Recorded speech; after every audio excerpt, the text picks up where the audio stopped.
In this video, we will look at the story of the family of Imran, which was revealed during the dialogue between Prophet Muhammad, peace be upon him, and the Christians of Najran. The story begins when Hannah was pregnant with Mary, and her husband Imran had just passed away.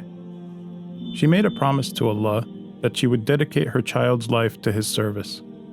"My Lord, I dedicate what is in my womb entirely to your service, so accept it from me." She then gave birth to a girl and named her Mariam, or Mary. Zechariah, who was a prophet at the time and was the husband of Mary's older sister, took on the responsibility to take care of Mary and provided her with a pleasant and righteous upbringing. Whenever he would visit her in her sanctuary, he would always find fruit there.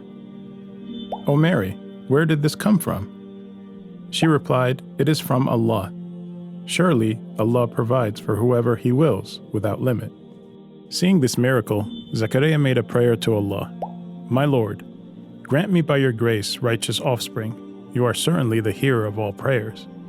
Soon after, as he stood praying in his sanctuary, the angels called out to him, "Zechariah, Allah gives you good news of the birth of Yehya, or John, who will confirm the word of Allah, and will be a great leader, chaste, and a prophet among the righteous.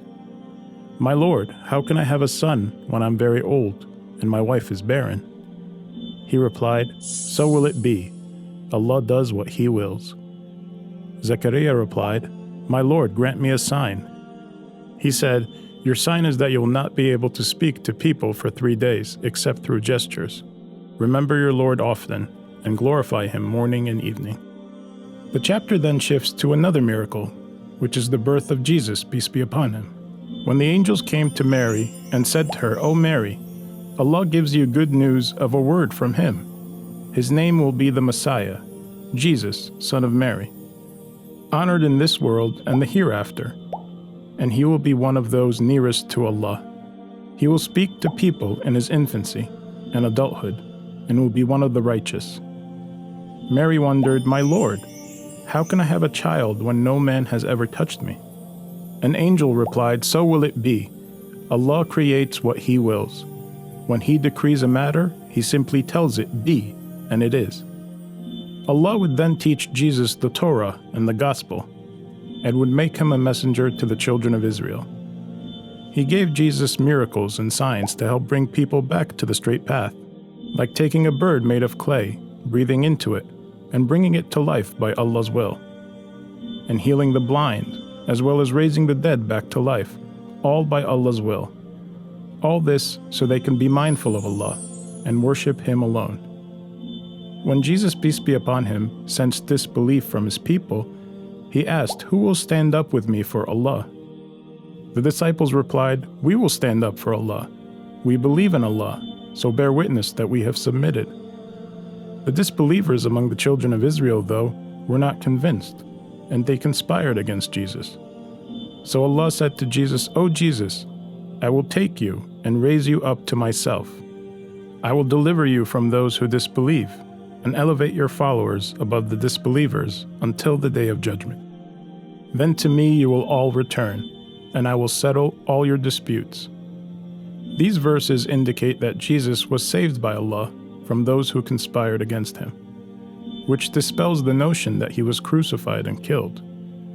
The chapter then makes an important comparison between Jesus and Adam, peace be upon them. How the creation of Jesus is similar to Adam. God created him from dust, then said to him, "Be," and he was. God's creation of Jesus with no father is indeed a miracle, but Him creating Adam with no father or mother is a greater miracle. God revealed these examples and arguments to Prophet Muhammad, peace be upon him, to counter the claims made by the Christians of Najran during their debate. The chapter goes on to invite Christians to come to common terms with the Muslims, and not to worship anyone other than Allah, and not to associate anyone with Him. Similar to Abraham, who was neither a Jew nor a Christian, he was a Muslim who submitted himself entirely to Allah. The chapter goes on to serve as a warning to Christians and Jews who distort the truth and make false claims about their scriptures.